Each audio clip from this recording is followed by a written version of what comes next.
वीर दो तरह से निकलता है।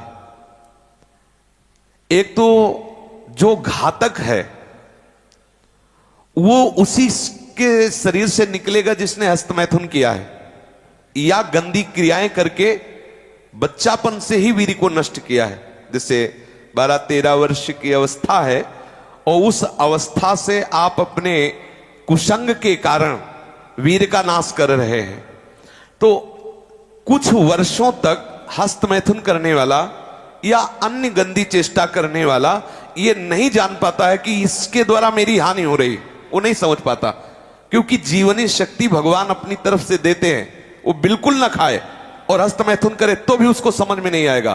कुछ समय के बाद जब उसकी स्थायी जीवनी शक्ति से क्षीण होना प्रारंभ हो जाएगा, तब उसे वो लक्षण जो हस्तमैथुन करने से नाश ऐसे उस प्रसंग में बताया गया, वो लक्षण उसके जीवन में उत्पन्न होने लगते हैं।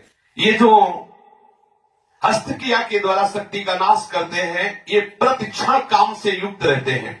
इनके हृदय में वही चिंतन चलता रहता है। बालक अवस्था से लेकर के यौवन अवस्था तक देखिए आप, इनकी आंखों में देखिए न तेज होगा न इनकी गंभीरता होगी, बहुत चंचलता, निस्तेज आंखें होगी, चेहरा पीला पड़, जब देखो तो ऐसा लगता है कि शर्मिंदा हो रहे हैं, मुंह छिपा रहे हैं, ऐसा लगेगा। पहला लक्षण है। दूसरा, कुछ इतने निखल्ले ऐसे दिखावटी स्वभाव के, ऐंठ में, अकड़ में, गर्मी में रहते हैं, ये वीर शक्ति के नाश का लक्षण है।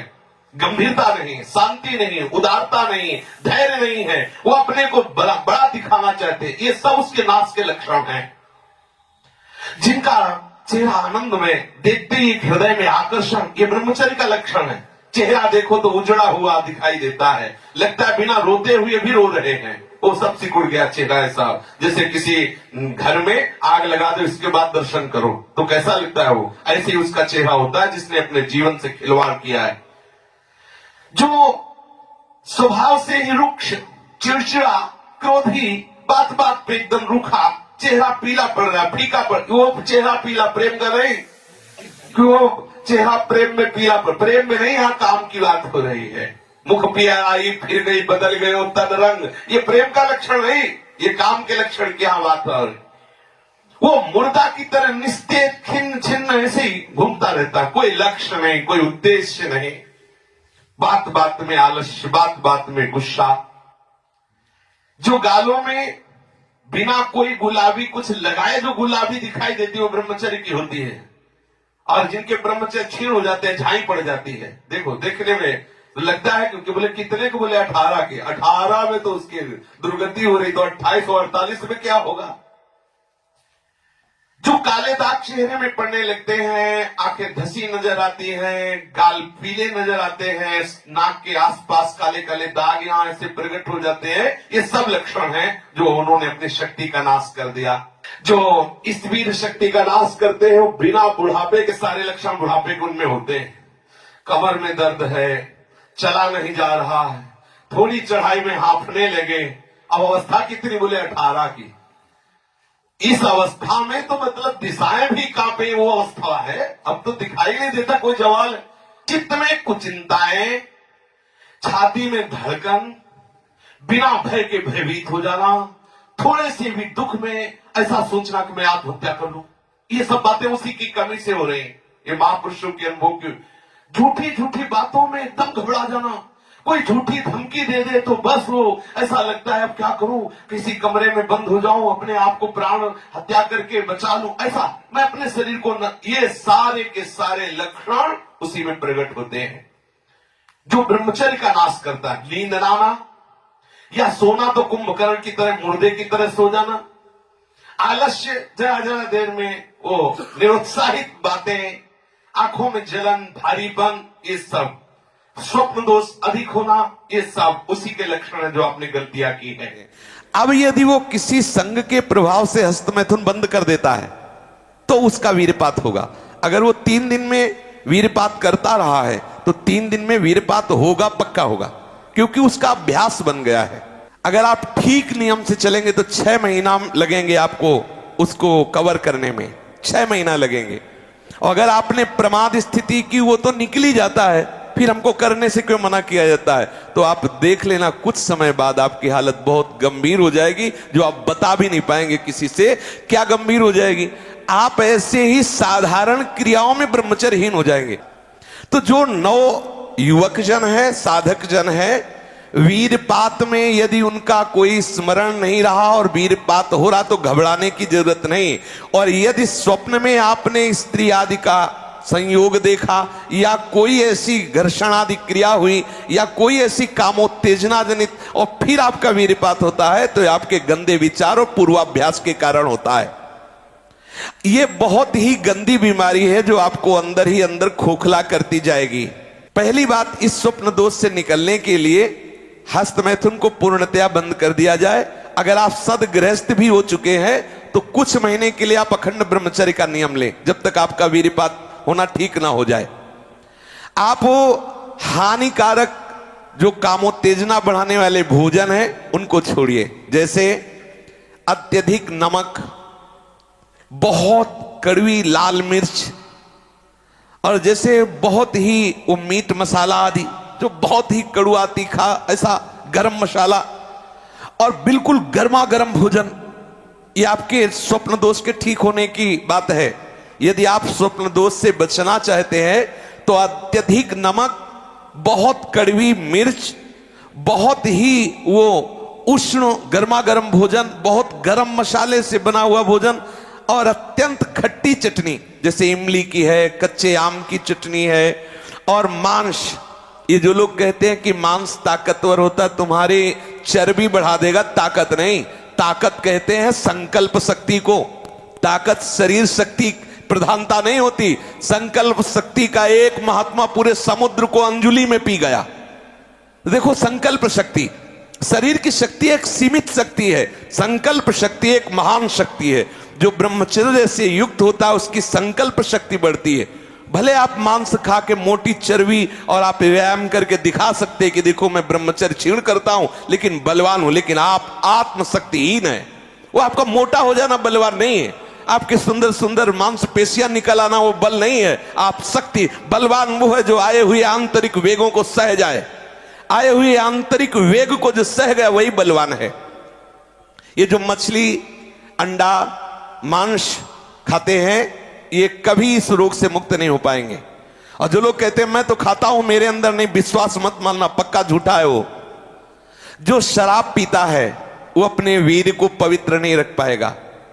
चाहे गृहस्थ हो, चाहे व्यापारी हो, चाहे किसी भी तरह की स्थिति में हो, सावधान हो जाओ, ये शराब आपके जीवन को नष्ट कर देगी। ब्रह्मचर्य में अपने आप एक उन्माद है। थोड़ा अंगूर, मीठे संतरा, सेव, अनार, ये स्वास्थ्यवर्धक वस्तुएं आप ले सकते हैं, लेकिन ऐसे वस्तु जो आपके ब्रह्मचर्य को नष्ट करें, ये पहले भोजन छोड़ें। ध्यान दीजिए, आप पहले ऐसे व्यक्ति का संग छोड़ें जो हस्तमैथुन कराने के लिए उत्साहित करे या जो गंदे आचरण में, चाहे वो स्त्री साधक हो या पुरुष साधक, दोनों सावधान। ये रोग एक में ही नहीं होता, ये रोग दोनों शरीरधारियों में होता है। कामोत्तेजना दोनों को आती है। गंदे संग के कारण दोनों साधक गंदी आचरण कर बैठते हो, दोनों इस रोग से पीड़ित होते। पुरुष तो इस रोग को प्रकट कर देता है, माताएं बहनें इस रोग को प्रकाशित नहीं कर पाती, लेकिन पीड़ित होती है इस रोग से। यदि सावधान उपासक न चले तो चाहे स्त्री शरीर हो चाहे पुरुष शरीर, उसको कष्ट होता है। दूसरी बात इसमें सहयोग है 4 बजे उठना। ये जो लोग सुबह 8 बजे तक 9 बजे तक सोते रहते हैं और सोचते रहते हैं कि हम ब्रह्मचर्य रह पाएंगे या स्वप्न दोष से निकल पाए, कभी नहीं हो सकता। भगवान सूर्य जब उदय होते हैं तो आपकी आत्मशक्ति नष्ट होने लगती है। यदि आप उठ करके उनका स्वागत न करें, अर्घ्य न दें, प्रणाम न करें, जग कर भगवान नाम जप न करें। 4 बजे से 6 बजे तक का समय पूरे 24 घंटे के लिए पावर वाला समय है।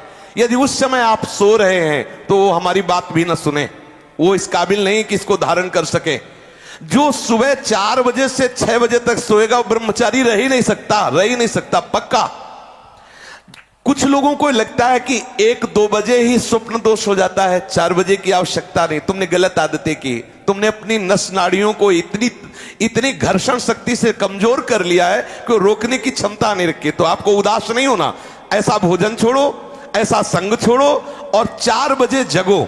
जगने पर तत्काल आप बासी पानी पिए, तांबे के पात्र में रखा हुआ पानी, और 1-2 लीटर पिए। ऐसा ना करें कि आप एक गिलास में छोटा कस की पीजिए। अगर उल्टी हो जाती तो और अच्छा है, आप पी के तो देखिए। वज्रासन में बैठकर जल पीजिए, फिर थोड़ा टहलिए, सोच जाइए। आप गृहस्थ हो, विरक्त हो, कोई भी हो, अगर आप शुद्ध ब्रह्मचर्य रहना चाहते, स्वप्न दोष से निपटना चाहते, तत्काल व्यायाम कीजिए। 30 मिनट कम से कम। दंड है, बैठक है, और भी आसन है योगियों ने बताए हैं। और फिर 20 मिनट कम से कम प्राणायाम कीजिए, कपालभाति, अनुलोम विलोम आदि जो भी आप सीख पाए। और इसके बाद 30 मिनट तक कोई खान पान ना कीजिए। प्राणायाम व्यायाम के 30 मिनट तक ना आप चाय पीजिए ना पानी। चाय तो बड़े बूढ़ों की बात है, आपका शरीर रोगी हो तो चाय की जरूरत क्या है। ब्रह्मचारी अपने आप में इतना चाय होता है कि उसे जरूरत ही नहीं दूसरे किसी गर्म पदार्थ पाने की। अब ये सावधानी रखे कि जैसे आजकल बहुत बड़ा खतरनाक चल गया है स्मार्ट मोबाइल, इंटरनेट। उसमें क्या है कि बहुत से बच्चे विषयाकर्षण के कारण गंदी फिल्में, जिनमें हमारा शास्त्र आदेश करता है किसी भी पक्षी को भोग करते ना देखे।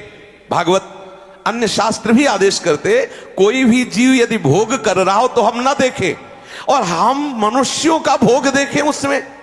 और हम सोचे कि हमारा आप कोई क्रिया ना करो, केवल गंदे वो भोग संबंधी चित्र देख लो तो आपके मन में जो संस्कार बन रहे हैं, जो कामोत्तेजक भाव बन रहे हैं, वो आपको ब्रह्मचर्य नहीं रहने देंगे। सोते जागते उठते बैठते आपका वीर स्खलित हो जाएगा। ये स्त्री संबंधी, पुरुष संबंधी, भोग संबंधी वार्ता हमारे अंदर संस्कार डालती है और हम समझ नहीं पाते। वो हमारे अंदर ऐसी अग्नि पैदा करती है जिससे वीर शक्ति स्खलित हो जाती है। कभी हम सोच में बैठे लघु शंका में तो सबसे पहले वीर स्खलित हो गया। अब आपको लगेगा कि ये रोग है। रोग नहीं, आपकी गलती है। आपने जो गलत चिंतन किया, क्रिया नहीं की, लेकिन मनोवाह नाड़ी ने संपूर्ण शरीर से वीर को खींच करके वो निकाल दिया। अब निकल जाएगा वो आपके असावधानी के समय। इसलिए आप सावधान रहे। कभी भी कोई ऐसे ग्रंथ को ना पढ़ें जिसमें कामोत्तेजक भाव लिखे हो। हम आहार पर दृष्टि रखें।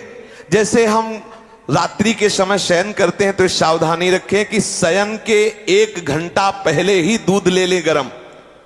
अगर हम गर्म दूध लेके सोएंगे तो निश्चित वीर्यपात हो जाएगा। जब हम जान लें कि हमें कब्ज हो रहा है तो हम सरल औषधि लें। ऐसे कोई चूर्ण न लें जो बहुत कड़े गर्म हो, जो हमें ब्रह्मचर्यहीन कर दे। जैसे आंवला है और वो हर है, बहेड़ा है, त्रिफला का प्रयोग करें। वैसे प्रत्येक साधक को भोजन में 1 आंवले का प्रयोग कर लेना चाहिए, तो कब्ज भी दूर रहेगी और शीतलता भी रहेगी। और आंवला पवित्र भजन में भी सहयोगी होता है और भी स्वादिष्ट भी होता है। आप मीठा आंवला ले सकते हैं, आप खट्टा करके ले। वो आंवला खटाई में भी नहीं आता, वो खटाई भी है, वो आपके साधन में भी आएगा। कब्ज ना रहने पावे।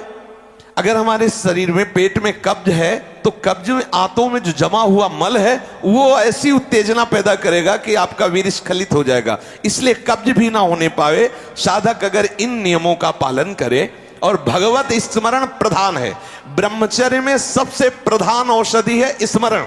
आपकी जो स्मृति कामुक हो गई है उसको बदलिए। अगर आपका चिंतन नहीं बदला तो आप चाहे जितनी औषधियां खा ले, आप ब्रह्मचर्य को संभाल नहीं सकते। औषधि एक सपोर्ट है। यदि आप ब्रह्मचर्य को ठीक करना चाहते हैं, किसी आयुर्वेदिक वैद्य से कुछ दिन के लिए औषधि ले लीजिए। बकाया रोज औषधि नहीं लीजिए। आप रोज ऐसा करें, प्रातः काल उठ करके 1 तुलसी की पत्ती ले। जैसे आप नहा धो चुके, 1 तुलसी दल लिया, ठाकुर जी के चरणों में चढ़ा दिया। और रात्रि के समय शाम टाइम 1 नीम की पत्ती ले, 1 पत्ती, और कुछ दिन उसे पाइए। अगर आपको पच जाए तो फिर 1-1 बढ़ा दीजिए, 10-10 पत्ती तक जाइए। किसी और औषधि की जरूरत नहीं। हर रोग का निवारण तुलसी की पत्ती और नीम की पत्ती सुबह शाम करने से हो जाए। आप देख लीजिए, ये ज्यादा औषधियों को ना खाए, नहीं तो जब औषधि छोड़ोगे तब कमजोर हो जाओगे। अगर आप बहुत हालत खराब है तो आयुर्वेदिक कुछ ऐसी औषधियां कई महात्माओं ने निकाली है जो आपकी वीर्य को पुष्ट करती है। उनको सहयोग के लिए ले ले और बकाया चिंतन बदले, कुसंग का त्याग करे, भोजन सात्विक रखे और नींद भर ही सोए। ज्यादा नहीं कि प्रमाद स्थिति में पड़े रहोगे तो फिर भी ब्रह्मचर्य हानि की संभावना है। नींद भर सोए, प्रातःकालीन बेला पर जग जाए, प्राणायाम व्यायाम करे तो निश्चित इस पर विजय प्राप्त। ऐसे ऐसे साधक हैं कि 10-10 वर्ष हो गए स्वप्न दोष नहीं हुआ। 10-10 वर्ष हो गए स्वप्न दोष ही नहीं हुआ। ऐसे भी उपासक है हमारे पास है, अपने पास है। 10 वर्ष हो गए स्वप्न दोष ही नहीं हुआ। तो क्या है, उन्होंने संयम किया, वीर जो है स्थगित हो गया, परिपक्व हो गया, धीरे धीरे ऊर्ध्वगामी होने लगता है। आप कभी घबराए नहीं साधक, सावधानी पूर्वक ये जो जो बातें बताई गई अपने जीवन में उतारे, चाहे गृहस्थ हो चाहे विरक्त, वीर ही अमृत है, वीर त्याग ही मृत्यु है, इतना समझ ले। श्री राधा वल्लभ लाल की।